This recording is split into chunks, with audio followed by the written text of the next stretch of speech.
hadis yang ke-25, hadis tentang larangan mencela masa. Diriwayatkan dari sahabiyun jalil, dari sahabat yang mulia Abu Hurairah radhiyallahu taala anhu. Ia berkata, Rasulullah sallallahu alaihi wasallam bersabda, Allah azza wa jalla berfirman, yu'dhini ibnu adama yasubbu dahra wa ana dahru biyadiyal amru uqallibu laila wan nahar. Kata Allah subhanahu wa ta'ala, anak Adam menyakitiku saat dia mencela masa. Wa ana dahru, padahal aku adalah pemilik dan pengatur masa. Biyadiyal amru, segala urusan berada di tanganku. Uqallibul laila wan nahar, akulah yang membolak-balikkan malam dengan siang. Hadis ini adalah hadis yang muttafaqun alaih, yang disepakati kesahihannya oleh Bukhari dan Muslim. Diriwayatkan oleh Imam Bukhari dalam sahihnya nomor 4826, diriwayatkan oleh Imam Muslim dalam sahihnya nomor 2246, dan lafaz ini milik Bukhari. Dan hadis ini juga diriwayatkan oleh Al-Imam Abu Dawud dalam sunannya nomor 5274. Dan hadis ini adalah hadis terakhir dalam Sunan Abi Dawud. Sehingga kita tahu jumlah hadis dalam Sunan Abi Dawud berapa? 5274. Ini adalah hadis yang terakhir. Dan hadis ini adalah hadis yang sahih, disahihkan oleh Syekh Al-Albani rahimahullahu taala dalam Sahihul Jami'-nya nomor 4343. Dari hadis yang mulia ini, para jamaah rahimani wa rahimakumullah, kita bisa mengeluarkan 4 pelajaran yang sangat berharga. Pelajaran yang pertama, pencela masa berpeluang mendapatkan dosa. Pencela masa berpeluang mendapatkan dosa. Pencela masa berpeluang mendapatkan dosa. Poin yang pertama ini terambil dari potongan hadis yu'dhini bani Adam, anak Adam menyakitiku. Pada hakikatnya Allah subhanahu wa ta'ala sama sekali tidak akan tersakiti oleh manusia. Celaan dari manusia kepada Allah dan semisalnya maka tidak menyakiti Allah subhanahu wa ta'ala sama sekali.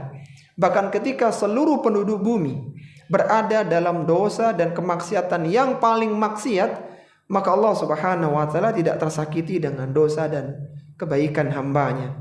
Adapun yang ingin disampaikan dalam hadis ini, bahwa orang-orang yang mencela masa, maka dia berpeluang untuk mendapatkan siksa karena dia telah menyakiti Allah subhanahu wa ta'ala.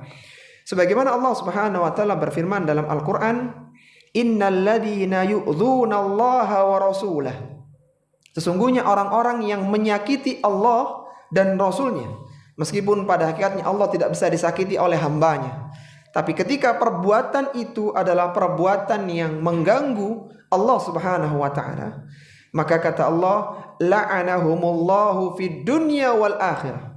Orang-orang seperti ini akan dilaknat di dunia maupun di akhirat. Wa'adda lahum adzabam muhina, dan disediakan untuk mereka siksaan yang menghinakan. Karena dia telah menyakiti Allah subhanahu wa ta'ala. Bahkan dalam ayat ini Allah dan Rasulnya, wa'adda lahum adzabam muhina, Allah sediakan untuk mereka azab yang menghinakan. Judul dari poin yang pertama ini adalah pencela masa berpeluang mendapatkan siksa. Kenapa kita tidak katakan pencela masa pasti mendapatkan siksa? Karena akidah ahli sunnati wal jamaah meyakini bahwa dosa dan kebaikan akan ditimbang. Ketika seorang ini memiliki kesalahan yang bernilai dosa, maka akan ditimbang dengan kebaikan dan pahalanya. Maka dilihat nanti mana yang lebih berat. Kalaulah misalnya ada orang yang melakukan pencelaan terhadap masa dan dia diancam dengan dosa, misalnya begitu, kemudian ternyata kebaikannya jauh lebih banyak, atau dia bertaubat dari perbuatan itu sehingga dia pun nanti ujungnya tidak mendapatkan siksa. Sehingga pelaku dosa belum tentu masuk ke dalam neraka. Kenapa kok belum tentu? Kenapa kok belum tentu masuk neraka? Karena bisa jadi meskipun dia punya dosa, kebaikannya jauh lebih banyak daripada dosanya, atau dosanya lebih ringan daripada kebaikannya. Sebagaimana Allah sebutkan dalam surat Al-Qari'ah, fa amma man thaqulat mawazinuhu fahuwa fi 'ishatir radiyah wa amma man khaffat mawazinuhu fa ummuhu hawiyah. Barang siapa yang berat kebaikannya, maka dia akan berada dalam kehidupan yang diridhoi di surga. Dan barang siapa yang ringan kebaikannya, maka fa ummuhu hawiyah, maka ibunya tempat kembalinya adalah di neraka. Orang yang punya kebaikan yang banyak, dia belum tentu tidak punya dosa. Bahkan pada asalnya seorang pasti melakukan dosa, tapi dosanya tidak sebanding dengan kebaikannya. Sehingga yang tepat adalah pencela dosa berpeluang mendapatkan siksa. Kenapa kok dikatakan berpeluang? Kenapa kira-kira? Ya karena belum tentu. Ya belum tentu, itu masih ancaman saja, masih ancaman, tergantung nanti endingnya. Dan akidah ini, ikhwati fillah rahimani wa rahimakumullah, menyelisihi keyakinannya Wa'idiyah. Orang-orang Wa'idiyah, mereka berkeyakinan bahwa Allah harus menjalankan janjinya. Artinya kalau Allah mengancam, maka ancaman itu harus dilakukan. Harus dilakukan. Jadi ketika dikatakan ada orang yang mencela masa maka diancam dengan siksa, maka orang ini harus disiksa. Harus disiksa. Padahal dia lupa Allah Subhanahu wa taala punya sifat adil dan sifat rahmat. Kalaulah ada seorang yang dimasukkan ke dalam neraka karena dosa-dosanya, maka itu Allah adil kepadanya.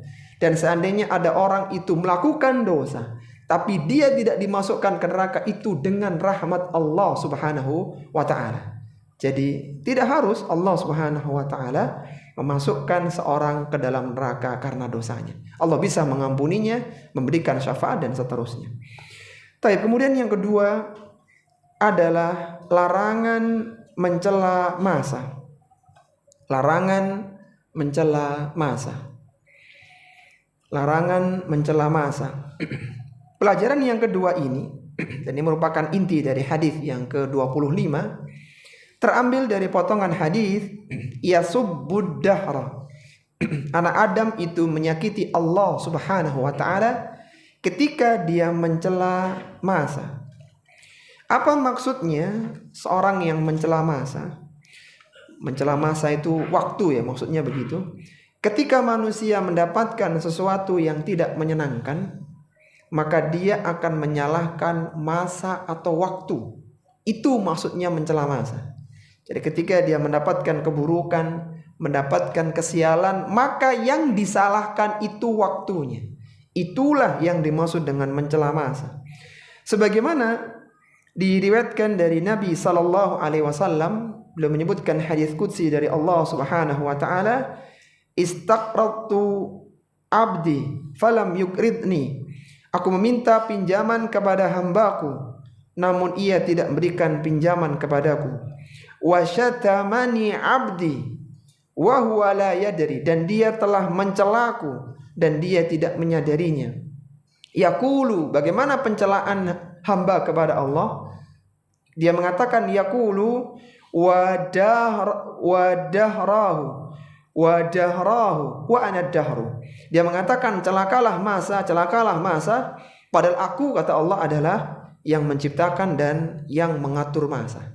Jadi dia menjelekkan ini masa, yang ini waktu sial, ini tahun tidak beruntung, ini bulan penuh dengan keburukan, ini tanggal kesialan. Maka ini semua bentuk pencelaan kepada masa. Sebagaimana diriwayatkan pula dari Abu Hurairah dalam riwayat yang lain, Allah Subhanahu wa taala menyebutkan dalam hadis qutsinya, yu'dini banu Adam yaqulu ya khaybad dahri. Anak akan wahai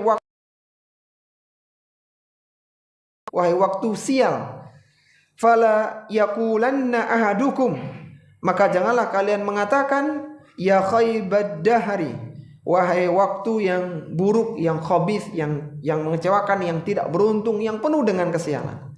Fa inni ana dahru, karena sungguhnya aku adalah pemilik dan pengatur masa.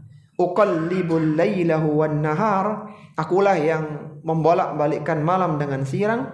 Fa idza syi'tum qabadtuhuma, kalau aku menghendaki maka aku akan menggenggam, artinya menahan malam tidak berganti dengan siang. Jadi pencelaan terhadap masa adalah seorang anak hamba, seorang anak Adam yang dia ini menyalahkan waktu, baik itu tahun, bulan, hari, jam, tanggal, semuanya disalahkan waktu itu. Dan melakukan itu merupakan bentuk pencelaan, menyakiti Allah Subhanahu wa taala yang diancam siksa. Syekh Muhammad Ibnu Shalih Al-Utsaimin rahimahullahu taala dalam kitabnya Al-Qaulul Mufid Syarah Kitab At-Tauhid membagi rincian tentang orang-orang yang menyalahkan masa ya, atau ada tafsirnya tentang masalah ini ya. Ada 3 pembagiannya supaya kita tahu mana yang dilarang dan mana yang masih diperbolehkan. Yang pertama adalah jika seorang itu memberitahukan tentang kondisi masa, tentang kondisi waktu, dan dia tidak bermaksud untuk mencelanya, hanya menyebutkan sifat dari waktu keadaan tertentu, maka ini diperbolehkan. Misalnya orang mengatakan bahwa bulan-bulan November, Oktober, bahkan Desember itu musim panas yang menjadikan kita lelah. Kan menyebutkan panas ini kan ada kesan untuk merendahkan begitu ya, ada kesan begitu. Tapi ketika dia niatnya hanya memberikan khobar, berita, dan dia tidak menyalahkan bulannya, tidak menyalahkan waktunya, dia memberikan berita, maka ini diperbolehkan. Ini boleh karena dia hanya menyampaikan sifat dari waktu itu. Atau misalnya nanti kalau bulan Januari biasanya hujannya pagi hari, artinya supaya orang siap-siap, kalau pagi-pagi harus siap dengan mantel dan seterusnya.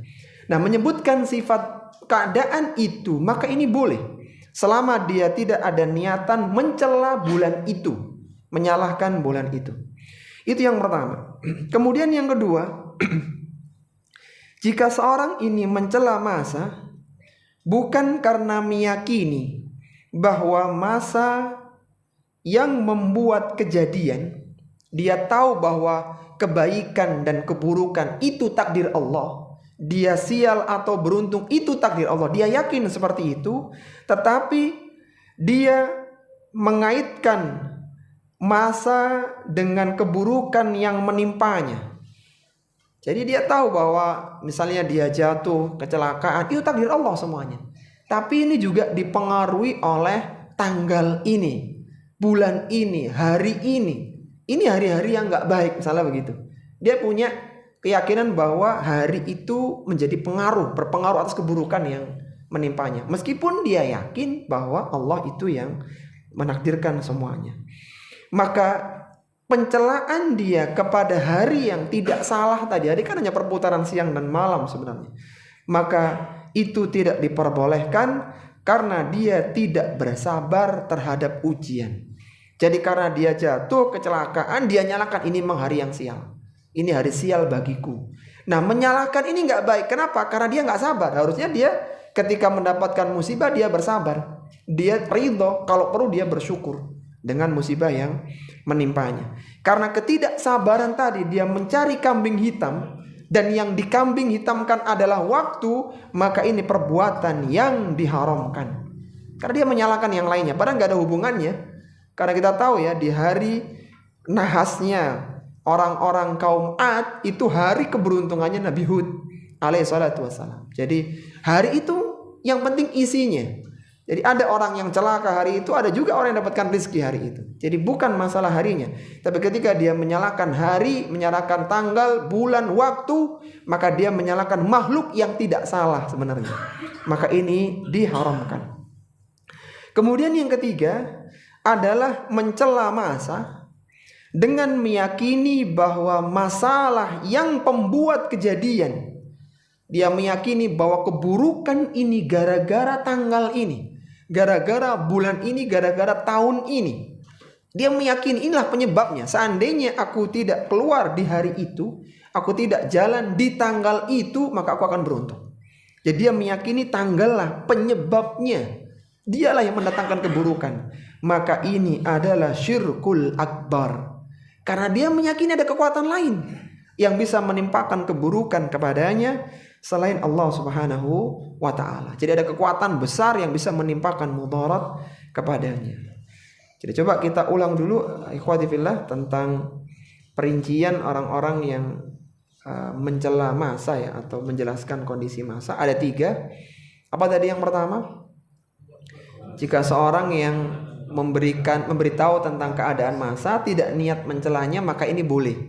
Kemudian yang kedua, kalau seorang ini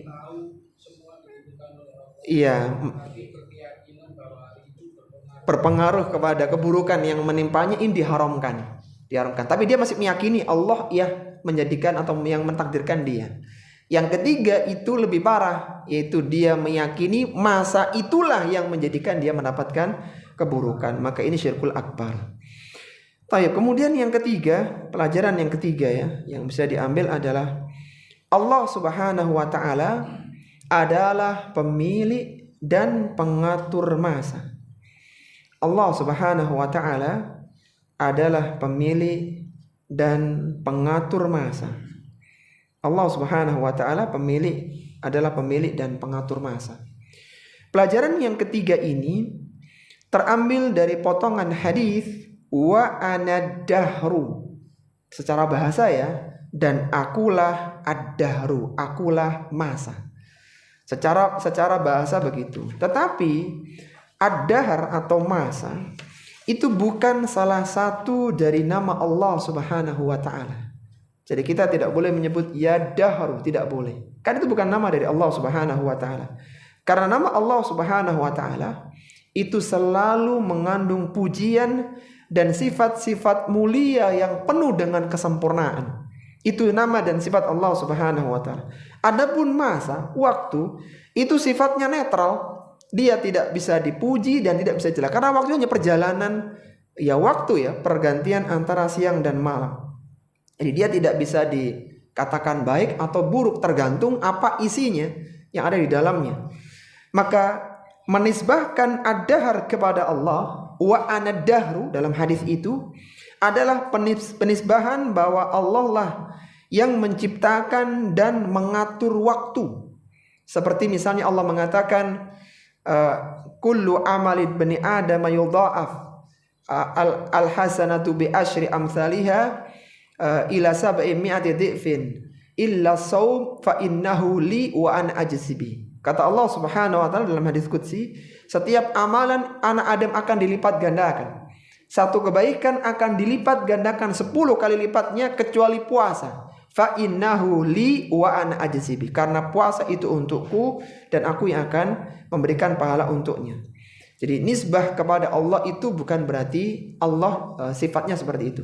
Seperti misalnya Baitullah itu bukan rumah Allah secara hakiki, tapi karena itu mulia dinisbahkan kepada Allah Subhanahu wa ta'ala. Sama dengan wa anad-dahru, itu bukan berarti nama Allah ad-dahr. Ad-dahr atau masa tidak mempunyai perbuatan, bahkan ad-dahr itu makhluk Allah Subhanahu wa ta'ala. Karena Allah mengatakan uqallibul laila wan nahar. Akulah yang memutar, yang menggantikan malam dengan siang. Seandainya Allah tahan, maka nggak ada waktu. Waktu itu hanya perputaran antara siang dan malam. Seandainya Allah tahan, malam nggak berganti siang, maka tidak ada waktu. Ini menunjukkan bahwa ad-dahr itu adalah makhluk, bukan nama Allah Subhanahu wa ta'ala, yang bisa dikendalikan oleh Allah. Sehingga terjemahan yang pas ya, atau penjelasan yang pas, wa anad-dahru, aku adalah ad-dahr kalau secara bahasa tadi, maksudnya adalah aku atau Allah Subhanahu wa ta'ala yang menciptakan masa dan peristiwa yang ada di dalamnya. Maksudnya begitu. Setelah kita pahami tadi bahwa dahr itu bukan sifat Allah, ad-dahr itu adalah makhluk, Allah lah yang mengatur ad-dahr, maka terjemahan yang pas adalah wa anad-dahru, artinya aku adalah yang menciptakan masa dan yang mengatur masa. Allah bisa menahan matahari, Allah bisa memanjangkan malam, itu Allah semuanya yang mengatur. Allah yang ciptakan, bahkan kejadian di dalamnya itu Allah Subhanahu wa ta'ala yang menciptakan. Allah yang menciptakan masa dan yang menciptakan kejadian yang ada di masa tersebut. Misalnya pada jam segini ada yang hadir pengajian, ada yang sedang berbelanja, sedang bersama keluarganya, macam-macam. Itu semua ciptaan Allah Subhanahu wa ta'ala.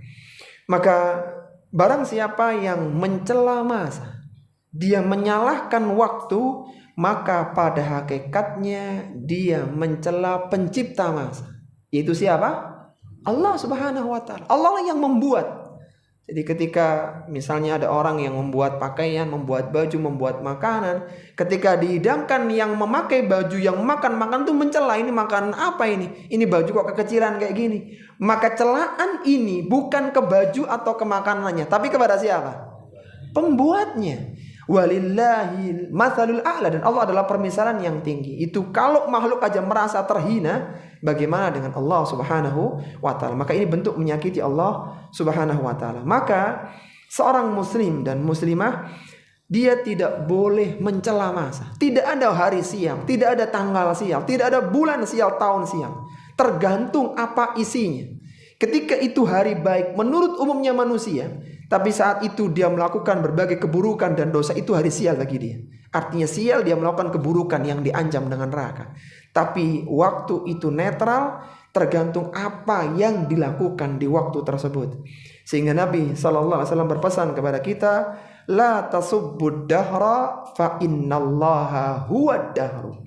Janganlah kalian mencela masa, karena Allah lah yang memiliki, yang menciptakan dan yang mengatur masa. Jadi seandainya masa itu dihentikan, maka orang tidak bisa beramal. Jadi seharusnya ketika ada masa, ketika ada waktu, seorang optimis. Kalaulah ada seorang yang terjerumus dalam dosa di malam hari, kemudian dia masih bisa bernafas di pagi harinya, maka dia harus berpikir, pagi hari ini adalah hariku bertaubat kepada Allah Subhanahu wa ta'ala.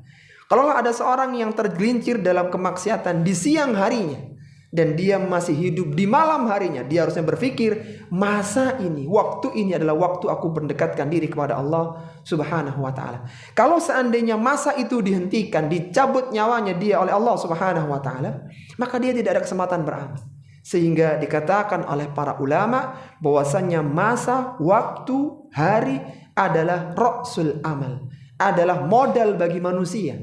Apakah dia mengisinya dengan kebaikan, ataukah dia mengisinya dengan berbagai dosa dan keburukan.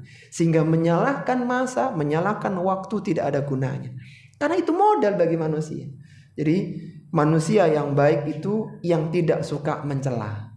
Tidak suka mencela makanan, tidak suka mencela pakaian, tidak suka mencela pemberian, bahkan tidak suka mencela masa.